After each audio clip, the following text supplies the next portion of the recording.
Palestine ഐക്യദാർഢ്യ റാലിയിലേക്ക് മുസ്ലിം ലീഗിനെ ഔദ്യോഗികമായി ക്ഷണിക്കുമെന്ന് CPM Kozhikode ജില്ലാ സെക്രട്ടറി പി മോഹനൻ.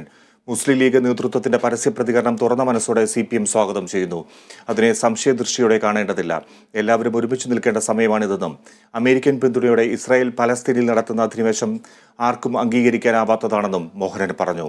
ഏക സിവിൽ കോഡ് സെമിനാറിൽ പങ്കെടുക്കാൻ ലീഗിനുള്ള പ്രയാസം CPM മനസ്സിലാക്കാൻ സാധിച്ചിരുന്നുവെന്നും മോഹനൻ വ്യക്തമാക്കി. മുസ്ലിം ലീഗിൻ്റെ നേതൃത്വത്തിൽ നിന്ന് പരസ്യമായി ഉണ്ടായ ഈ പ്രതികരണം PIM പറയുന്നത് അതിനെ ഒരു സംശയദൃഷ്ടിയോടെ വീക്ഷിക്കേണ്ട കാര്യമില്ല. എല്ലാവരും ഒരുമിച്ച് നിൽക്കേണ്ട സന്ദർഭമാണ് എന്നത് തികച്ചും ശരിയാണ്. ഏക സിവിൽ കോഡ് വിഷയത്തിൽ വളരെ ആത്മാർത്ഥമായിട്ട് അവരെ ക്ഷണിച്ചതാണ്. പക്ഷേ അവരുടെ പ്രയാസം അവർ അറിയിച്ചു. അത് ഞങ്ങൾക്ക് മനസ്സിലാക്കാൻ കഴിയുന്നത് നിശ്ചയമായും ഞങ്ങൾ മുസ്ലിം ലീഗ് നേതൃത്വത്തെ ഈ പലസ്തീൻ ഐക്യദാർഢ്യ റാലിയിലേക്ക് ക്ഷണിക്കും. ഔദ്യോഗികമായിട്ട് തന്നെ ഞങ്ങൾ ക്ഷണിക്കാൻ പോവുകയാണ്.